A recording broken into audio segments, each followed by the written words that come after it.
Thundercats!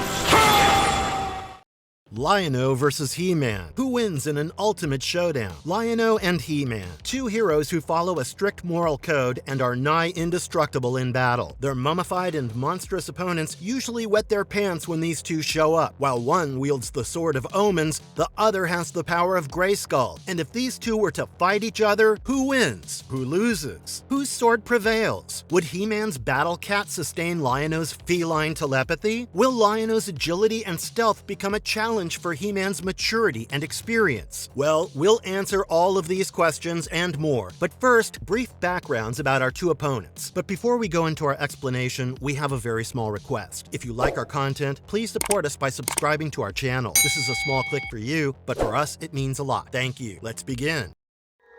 Thunder! Thunder! Thunder! Thundercats!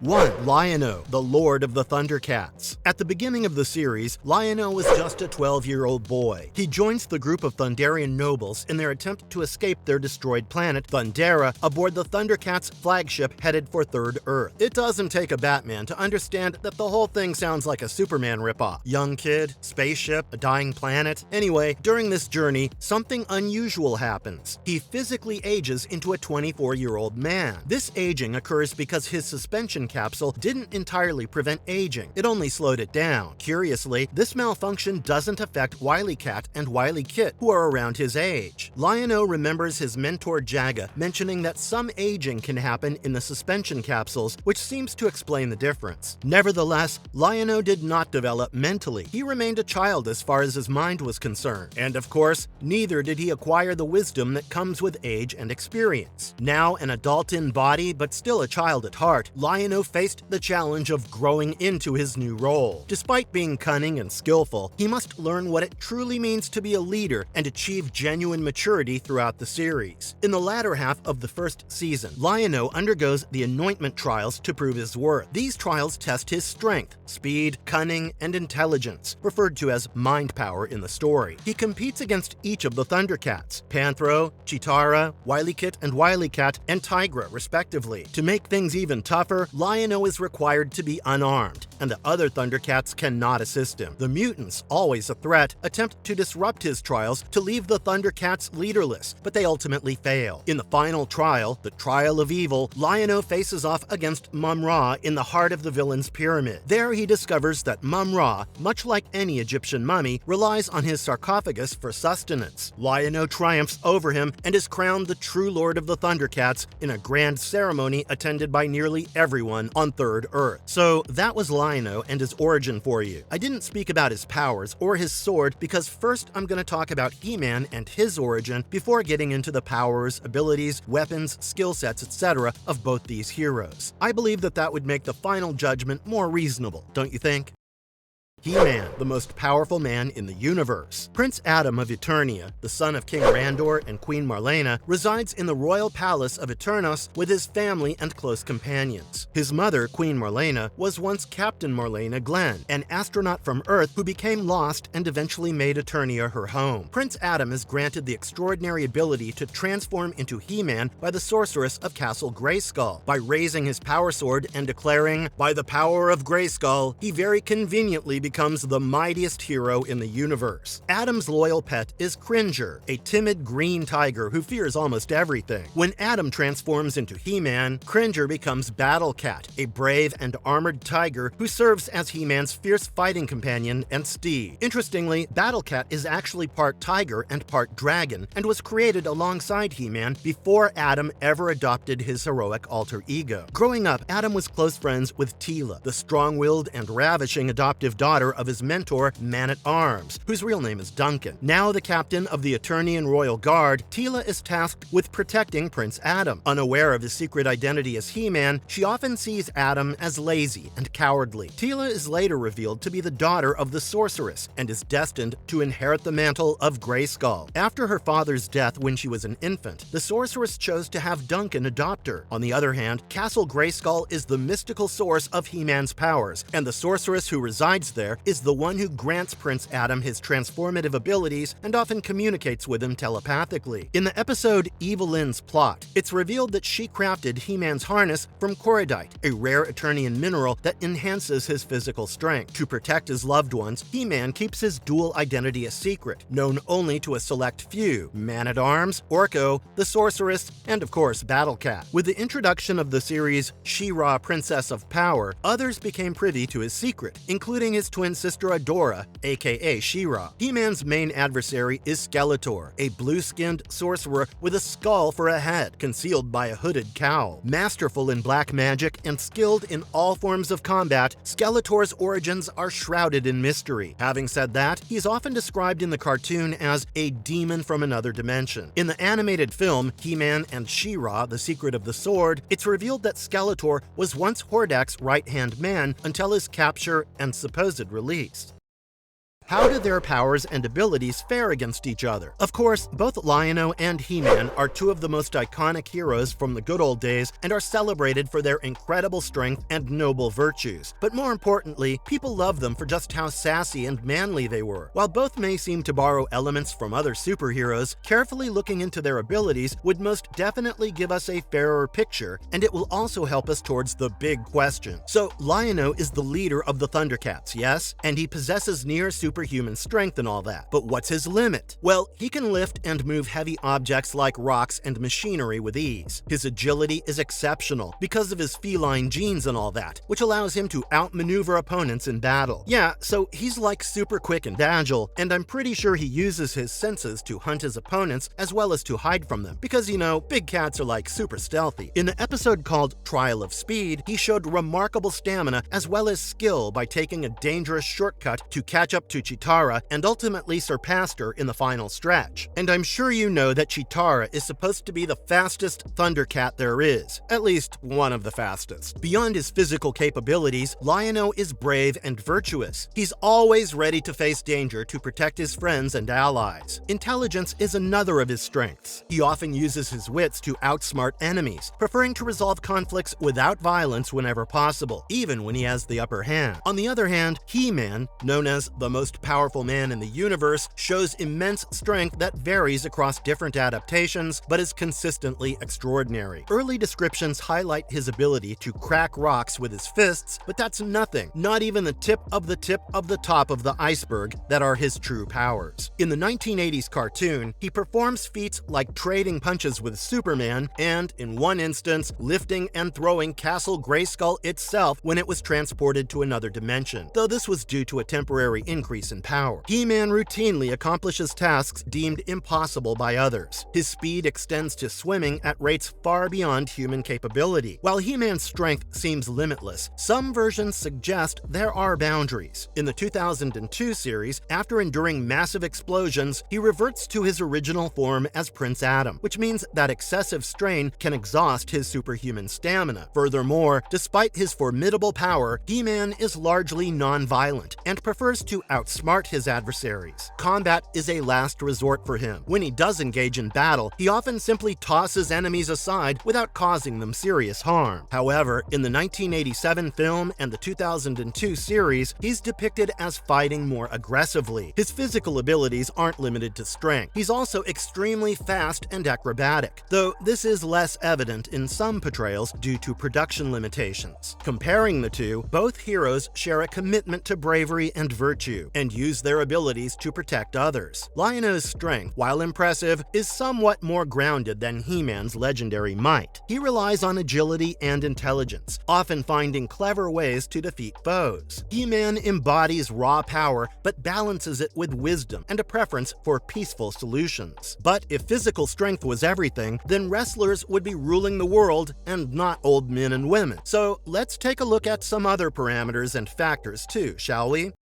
Weapons of Power, Sword of Omens versus Power Sword. The Sword of Omens is a powerful and versatile weapon wielded by Lion-O. When inactive, it appears as a dagger, but it can extend into a full-length longsword when fully energized. The blade is nearly indestructible, exceptionally strong, and razor-sharp, allowing it to slice through hard materials like steel and solid stone with ease. A unique feature of the sword is its highly reflective blade, which has been used to reflect enemies' images back at them, particularly Mumra. The Sword of Omens can emit energy blasts with varying effects and intensities. These blasts can stun or electrocute foes, melt through tough materials such as titanium and rock, destroy targets and structures with explosive force, and even vaporize adversaries. It has demonstrated enough power to overload advanced defense mechanisms like those on the Plundarian Warbot and to repel and destroy powerful enemy starships like Rataro's Ratstar. The source of the sword's immense power is the Eye of Thundera, a ruby-red gem embedded in its hilt. This gem contains an all-seeing, all-powerful energy force that is sentient in nature. When dormant, the eye resembles a closed cat's eye pupil. When fully awakened, it opens to reveal a black cat's head. The Eye of Thundera is the heart of the Thundercat's power and is considered alive, which leads to the sword itself being viewed as a living entity. In times of danger, the wielder can summon fellow Thundercats by projecting the eye's symbol into the sky and shouting the battle cry, "Thunder, thunder, Thundercats ho!" This incantation transforms the sword. The hilt's crossbears curl upwards, the blade extends, and the eye opens, releasing its symbol into the sky. Seeing this signal grants the Thundercats a surge of power upon making eye contact with it. The eye's signal possesses abilities beyond summoning. It can perform feats like blasting through the planet's core to the surface in seconds. The eye can also emit powerful ruby-red energy blasts capable of overcoming formidable foes. Additionally, it has healing and regenerative properties, capable of breaking spells and freeing allies from mind control or enhancements. Releasing the eye's signal often results in swiftly defeating or destroying enemies. The Sword of Omens has many other abilities. It can generate force fields, create intense heat or flames, freeze targets in ice, and manipulate energy to form constructs like bridges or pole vaults. The sword can levitate and fly, allowing the wielder to travel through the air by holding onto it. It's also been known to transport Lion-O from one location to another. The sword responds to the wielder's commands, such as returning to their hand from any distance when summoned. One of its most remarkable feats was holding together the energies of a planet tearing itself apart, effectively saving New Thundera from destruction.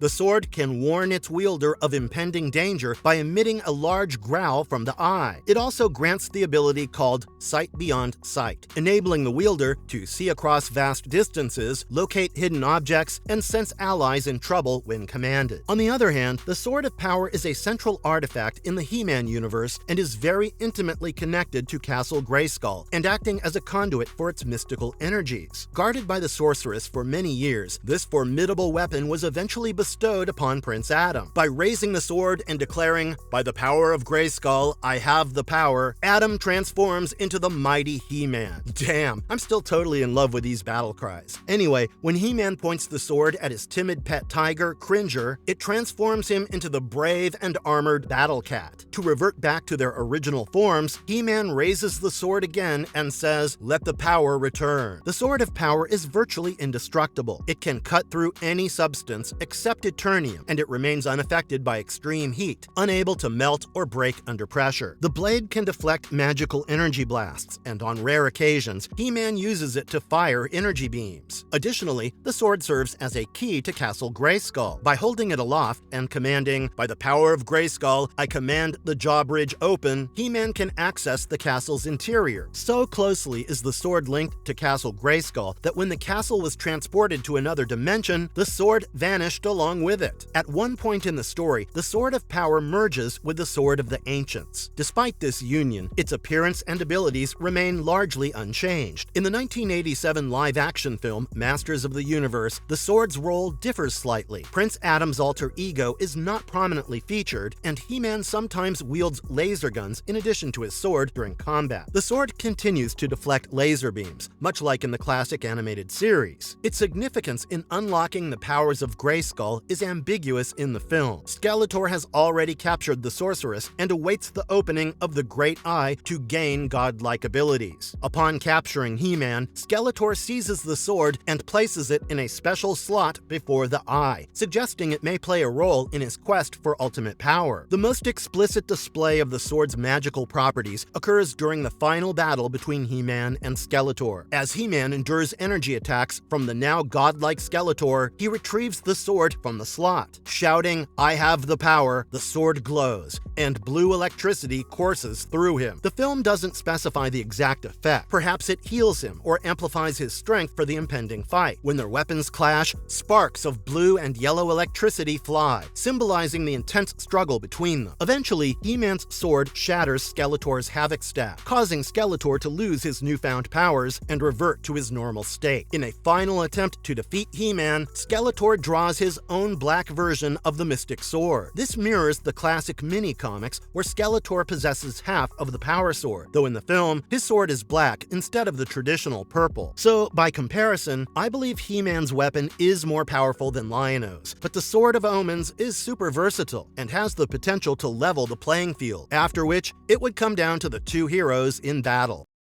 The X Factor: strategy, experience, and intellect. He-Man is a seasoned warrior and a natural leader. In various adaptations, especially in the movie version, he's depicted as the head of the resistance against evil forces. He wields the Sword of Power, a virtually indestructible weapon capable of deflecting magical and technological attacks, emitting energy beams, and absorbing energy. Although he originally wielded an axe, the sword became his signature weapon. He-Man's leadership is characterized by his strategic mind and calm demeanor. While his intellect sometimes seems inconsistent, particularly in the original 1980s cartoon, where he occasionally behaves out of character, he generally displays wisdom and foresight. He prefers to outsmart his adversaries and uses force only when necessary. His experience as a warrior is evident in his mastery of combat and his ability to inspire those around him. Lion-O, in contrast, begins his journey as a child trapped in an adult's body. Due to a malfunction during his voyage to Third Earth, he matures physically but not mentally, leading to challenges in his early days as leader of the Thundercats. Immature and impulsive, he struggles to adapt to his new responsibilities. Over time, through difficult trials and guidance from mentors like Jagga the Wise, Panthro, and Tigra, he grows into his role. On Third Earth, Lion-O possesses superhuman strength, endurance, and agility, reflecting his lion heritage. Unlike He-Man, Lion-O's inexperience forces him to learn and evolve, which makes his leadership journey more about personal growth and maturity. In terms of strategy and intellect, He-Man relies on his established experience and innate wisdom. He often anticipates his enemies' moves and uses clever tactics to defeat them. Lion-O, starting from a place of naivety, gradually develops his strategic thinking. His initial lack of experience means he often learns the hard way, but these lessons contribute to his cunning and decision-making abilities. Personality-wise, He-Man is typically confident, composed, and altruistic. He embodies the ideal hero who is aware of his strengths yet remains humble. Lion-O's personality is more dynamic. He transitions from being headstrong and rash to thoughtful and responsible. His journey is marked by mistakes and triumphs that shape his character. While both heroes are champions of good, wielding powerful swords, their paths diverge in significant ways. He-Man represents the archetype of the experienced warrior leader, whose strength is matched by his wisdom. Lion-O symbolizes the coming-of-age hero, whose challenges and growth forge him into a capable leader. Their stories highlight different aspects of heroism, one rooted in established strength and leadership, the other in personal development and learning. But if I had to place my bet on any one of them, I would go for He-Man, because he's a more seasoned warrior and an adult, not a brave and righteous man-child like Lion-O. And now, it's time for the final verdict. Marvelous verdict. Who wins? After considering all the evidence and discussions, it's clear that while Lion-O is a formidable hero, He-Man would emerge victorious in a battle between the two. Both characters are iconic figures known for their strength, courage, and moral codes, but He-Man's feats place him on a different level. Lion-O possesses near-superhuman strength, agility, and endurance. He's capable of lifting and moving heavy objects like rocks and machinery. His Sword of Omens grants him various abilities, such as sight fight beyond sight, energy blasts, and the power to summon his allies. Lion-O has also demonstrated the ability to react to lightning and laser fire. His journey from a boy in an adult's body to a mature leader adds depth to his character, and maybe, just maybe, if he's given enough time and years, he will become stronger than He-Man, but not yet. He-Man, on the other hand, is often referred to as the most powerful man in the universe, and his feats support this title. Throughout the original animated series, He-Man has accomplished incredible tasks that far exceed Lion-O's capabilities. For instance, he has lifted and thrown Castle Greyskull, moved a mountain, pushed the moon back into its orbit, dug to the center of the planet in seconds. These feats mean that He-Man's strength, speed, and durability are at a level that Lion-O simply cannot match. While Lion-O's Sword of Omens is powerful, capable of holding a broken planet together and emitting powerful energy blasts, He-Man's power sword is virtually indestructible and can deflect magical and technological attacks. Additionally, He-Man has shown the ability to endure massive explosions and continue fighting, whereas Lion-O has not demonstrated similar levels of durability. In terms of combat speed and agility, Lion-O may have an edge in nimbleness, often outmaneuvering opponents and reacting swiftly to attacks. However, He-Man's speed is not to be underestimated. He has been shown to run fast enough to create whirlwinds, meaning that he can reach speeds of at least 644 kilometers per hour. Moreover, his combat experience and strategic mind enable him to outsmart adversaries effectively. And lastly, the Eye of Thundera is Lion-O's biggest weakness. While it gives him power, it also can be his kryptonite. All He-Man has to do is take the Eye of Thundera from the Sword of Omens, and it would kill Lion-O automatically. In fact, not just Lion-O, but all the other Thundercats. So yeah, while I think He-Man would be the clear winner, in a battle, it might come down to factors like environment, strategies, or even luck. It's a close call, but one thing's for sure. Fans would be in for an epic fight for the ages. And if you liked our content, don't forget to leave a like and subscribe to us if you haven't already. Have a good one, and be safe. Thanks, everyone.